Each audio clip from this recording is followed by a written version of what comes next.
initiative. The elves would go first because they have a higher initiative, even though they have the always strike first rule, but let's just pretend they don't have that. So they would go first. In the case, if both have the same initiative, like say they both had initiative 5, whoever won combat last would go first. If that was a tie, then you would roll a d6. In fantasy, you never have simultaneous combat, unlike 40K. Someone always gets to go first. And let's talk about a quick note on unit strength. When I was for the outnumbering purposes, guys on 20mm and 25mm bases like this have a unit strength of 1. Guys on cavalry bases, horses and such, typically, if they have the cavalry rule, have a unit strength 2 per. Monsters, so ogres or minotaurs, things on 40mm bases have a unit strength of 3. Chariots have the unit strength equal to the number of wounds, and so do monsters like on 50mm. So if it has 4 wounds, then it has a unit strength of 4. To break ranks, it takes a unit strength of 5. When I talk about break ranks, that means to deny a rank bonus, and we'll get into that in a second. Alright, so one more round of combat. This time, we still got our 6 dice from our high elves needing 3s. That's 3 hits, wow. And then I need 2s to wound because they're strength 5. These are actually, they're strength 6 and they're toughness 4. So if you look at your chart in your rule book, you need 2s to wound. And a 1, 2, and a 6. So 2 wounds. That means 2 die. Okay, from this round, remember, pull them to the back to keep track of. Okay, the ghouls have 3 guys there. We have 2 attacks apiece. So they get 6 attacks. And we're going to do something a little different, and you can do this in fantasy, is I have a unit champion. Unit champions tend to have 1 extra attack. You can actually try to go after them guys. So, musicians, the guy with the horn, standard bearers, you can't kill those guys because it says once them guys die, someone picks it up. So, we're going to take 4 attacks and go after the unit, needing 4s to hit. That was a 6, sorry, bumped it. But that's 2 hits, 2 misses, and remember, 6 is poison. And then these 2 dice are going after the unit champion. 1 hit, 1 miss. Alright, so now that you went after the unit champion, let's do his save first. He's got a 5+. 6, he saves.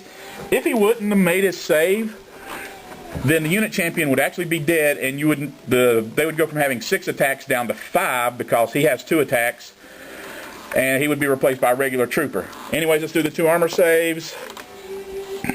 2 failed. Wow, this is crazy. So casualties for this turn, as you can see, 2 white lions, 2 crypt ghouls. So let's do our combat res.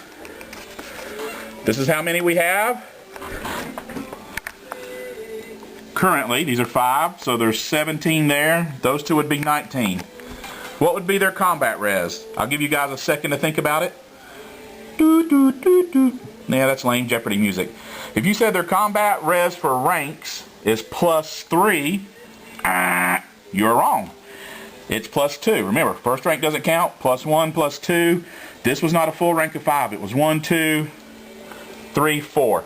So let's do the combat res. The high elves get 2 for killing those 2 ghouls. They get 2 for ranks. And then let's look at numbers. There's 15, 16, 17, 15, 16. They get +1 for outnumbering this time. And they have a standard. So the high elves have a combat res of 6. Now let's figure it up for the ghouls. Okay, the ghouls got 2 for killing those guys. Here again, they had 5, 10, 15. Remember, first rank don't count. So that's +2. So 4. They only have 4 dice versus the high elf 6. Well, that means they lose 2 more, which takes this one and this one. And what's key is by losing that second one, they lose, that's a unit of 4, not 5. So their combat bonus, they're only going to get +1 for ranks next turn. That's pretty much how the combat works in this game. This is just a straight up fight. Let's talk about a little bit about some of the weapons. Let's finish talking about some of the other bonuses. Sorry. Okay, the bonuses you can have in close combat. We've already talked about the rank bonus. You can get up to +3. That's +1 for each rank. Up to +3, called extra rank. Your outnumber bonus, whoever has the higher unit strength, if there was multiple units here, you would add up all of one side versus all of the other side. So that's also a +1. You get +1 for a standard. And then new in this edition is if you have a battle standard. A battle standard is the army level banner. That also gives you a +1. And there's some magic banners, war banners and some other things. So they can have some special abilities. Then this didn't apply, but you can have high ground. If this unit would have been on a hill and the high elves would have charged them, they would have had the high ground bonus, which is +1. And then the last couple things are some of the key ones, and this is what makes fantasy, I think, really fun, is flank and rear bonuses. If the high elves would have got charged in the flank by this unit,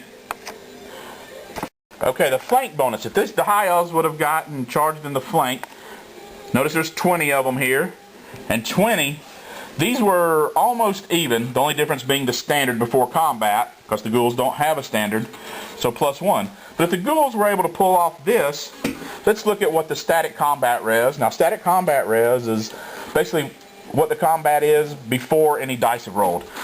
So remember, you count ranks at the start of the game.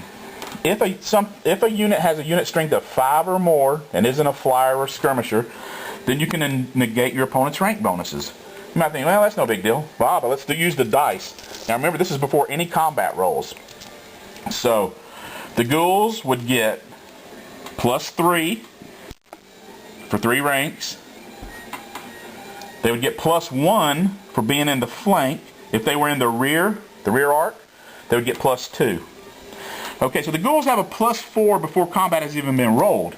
The high elves, who also have 20, notice they have 3 ranks. But the ghouls are in the flank, so it takes away their rank bonus. So the high elves have a 1.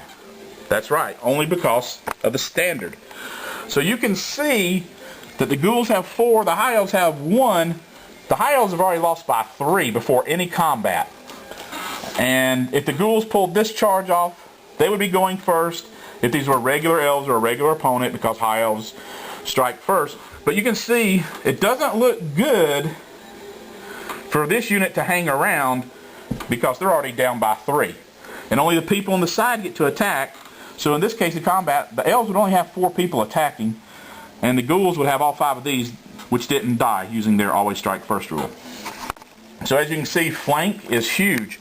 Rear is an extra +1, and you can, like I said, this unit is probably half the cost. Well, it is. It's half the cost of this unit, and this crappier unit stands a good chance to break this unit. So let's just see. All right, the high elves go first because of their rule. Technically, they wouldn't, but let's just do that. Oh my God! 6, 6, 4, 3. They hit 4 times, and let's roll. All right, let's roll to see. The high elves roll. Oh my God, 2, 2, 6. They hit once and wound once. So 1 ghoul would die. You just pull 1 back to the side here. Now the ghouls would go. There's 5 wide, but 1 died from combat, so 4. They get 2 attacks apiece, so it would be 8 attacks.